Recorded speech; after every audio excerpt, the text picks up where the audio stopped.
కాపే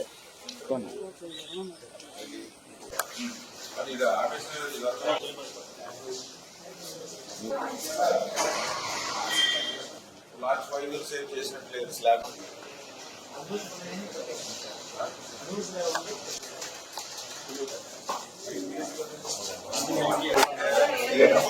ఒకసారి తీర్చేసుకుని మీరు ఎక్కడ వీక్గా ఉంది సపోజ్ ఇది ఇక్కడ చెమ్మక అనుకోండి ఇక్కడ వీక్గా ఉందా ఇది ఎక్కడ వీక్గా ఉంది మీరు చేసుకోవాలి మీరు హాస్పిటల్ ఇప్పుడు ఓల్డ్ అయిపోయి ఇబ్బంది పడుతున్నారు కాబట్టి ఏంటంటే చూసుకోవాలి మేడం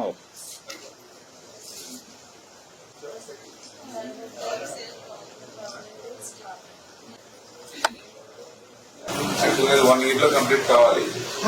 గవర్నమెంట్ వస్తుందో వాళ్ళు 5 సంవత్సరాలు ఇట్లానే పెట్టేయారు. మళ్ళీ మీకు ఏదైనా ఇబ్బంది వస్తుందేమో అని చెప్పేసి ఎక్కువ ఇబ్బంది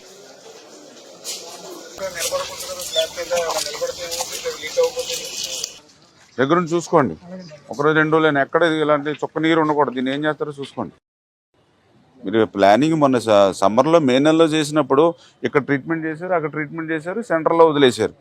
మళ్ళీ కొన్ని సెంటర్లో వాటర్ ఎటు వెళ్ళాలో కూడా మీకు దారి తెన్ని లేకుండా చేస్తున్నారు. ఎట్లా మీరు ఇంజనీరింగ్ మీరు ఎప్పుడైనా వచ్చారా ఎస్సీ గారు? మరి చూసినప్పుడు మీరైనా డైరెక్షన్ ఇవ్వాలిగా. మీరు చూపించండి. ఏ స్లాబ్ అయినా మీరు మీ ఇంటి మీదకి ఎక్కి వెళ్ళండి ఫస్ట్ ఫ్లోర్కి. మీ ఫస్ట్ ఫ్లోర్లో ఎక్కడైనా నీళ్ళు ఉంటే అడగండి. వాటర్ అడిగారు. వాటర్ అడిగినప్పుడు దీన్ని వాటర్ వెళ్ళే మార్గం చూపించాలి కదా. ఇప్పుడు మీ ఇంటి దగ్గర ఉంటుందా ఇట్లాగా? మీకు బిల్డింగ్ ఉందిగా, మీకు మీ బిల్డింగ్ పైన ఇట్లా వాటర్ నిలబడుతుందా? మరి మీ ఇల్లు ఒకటి హాస్పిటల్ ఒకటి కనీసం ఎవరైనా కూడా చుక్క నీరుంటుంది కదా ఆటోమేటిక్గా లీక్ అయిపోద్ది. వాటర్లు ఎన్ని ఎందుకు నిలబడతా ఉన్నాయి? పని చేయట్లేదు మీరు. గవర్నమెంట్ అయితే మారిందా? గవర్నమెంట్ మారిందని మీకు తెలియట్లేదా? ఇప్పుడు 1 month అయింది కదా, మరి పాటికి అన్ని లైన్ చేయించాలి కదా. మీరు ఇదిగా క్లియర్ చేయాలి.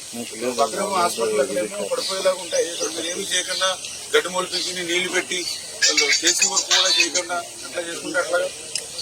నేను ఆ రోజు 2019లో నేను అమౌంట్ తెచ్చాను. 12,60,00,000 దీనికి 2019లో.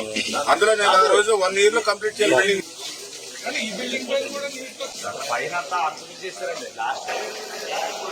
ఇప్పుడు వాటర్ వచ్చింది. ఇది ఈ వాటర్ ఎటు వెళ్తుంది? ఇప్పుడు రేపు పొద్దునైనా సరే అది ఇంత వాటర్ నిలబడింది ఏంటిది? దీనికి స్లోప్ లేదేంటి? ఎటు దీనికి స్లోప్ ఎటు? ఈశాన్యం ఎటు? ఈశాన్యం ఎటు దీనికి? మరి ఈశాన్యం వైపు వెళ్ళాలి కదా. ఇప్పుడు ఒకవేళ వాటర్ వచ్చింది, నువ్వు ఇంకా క్లోజ్ చేయలేదు, వచ్చిన వాటర్ వచ్చినట్టు వెళ్ళిపోవాలి కదా బయటికి. 20,000 ఎస్ఎఫ్టీ 0 ఎలా పెట్టుబడి కనీసం 1 inch పెట్టుకుని ఈ టైల్స్ వేసుకునేటప్పుడు లాక్కొస్తారు కదా.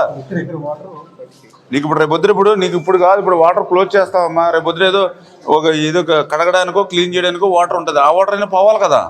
పాకెట్ పట్టేసి నీకు లేకపోతే ఎక్కడైనా లీకేజీలు ఉంటే ఆ లీకేజీల నుంచి మళ్ళీ కిందకి వెళ్ళి మళ్ళీ ఎక్కడో డిస్టర్బెన్స్ చేస్తారు కదా. మళ్ళీ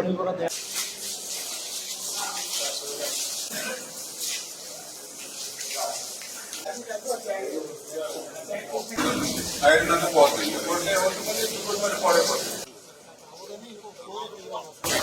ఎక్కడ కూడా తెచ్చి పెట్టేస్తాను. లోపు రావాలి కదా నీకు.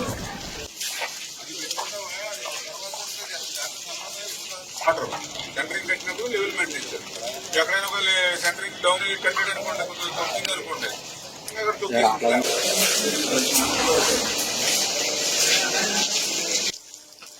అది మొన్న మీరు వచ్చారంటే కదండి. ప్రారంభించుకోలేని భవనం కూడా ఇంకా లీకేజీలు వస్తూ ఉన్నాయి అని అంటే మరి ఏదైతే ఈ యొక్క వైఎస్ఆర్సీపీ వాళ్ళ ప్రభుత్వ విధ్వంసానికి ఎక్కడో అమరావతి లేకపోతే ఎక్కడో పోలవరము లేకపోతే ఎక్కడో ప్రజావేదికో కాదు, మన పాలకులలో కూడా వాళ్ళ విధ్వంసానికి ప్రత్యక్ష సాక్ష్యాలుగా మరి ఏదైతే ఆ నూతన భవనం ప్రభుత్వాసుపత్రి భవనం కానీ మొన్ననే మేము చూసాం, ఏదైతే బొండాడు వెంకటరాజగుప్త కళాక్షేత్రం కానీ ఇట్లా వాళ్ళ విధ్వంసానికి ఎట్లా ప్రతి ప్రాంతంలోనే ఎట్లా బలైపోయాయి.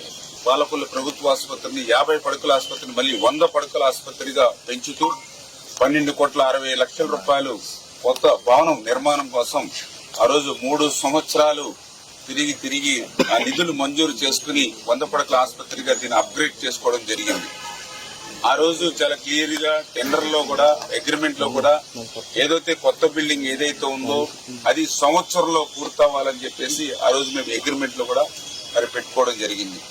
కానీ దురదృష్టం ప్రభుత్వం మారిన తర్వాత మరి సంవత్సరంలో పూర్తవ్వాల్సినటువంటి ఏదైతే కొత్త భవనం మరి నిధులున్నప్పటికీ కూడా, నిధులు సమకూర్చినప్పటికీ కూడా మరి పనులు నత్తనడక నడిచి ఈ రోజుకి వాళ్ళ 5 సంవత్సరాల సమయం పూర్తయిపోయినా కూడా అది ఇంకా ప్రారంభించుకోలేనిటువంటి పరిస్థితిలో ఉండడం అనేది వైఎస్ఆర్సీపీ పార్టీ వాళ్ళ చేతకాని తనమా ఉండి వాళ్ళ అసమర్థతకి మరొక నిదర్శనం.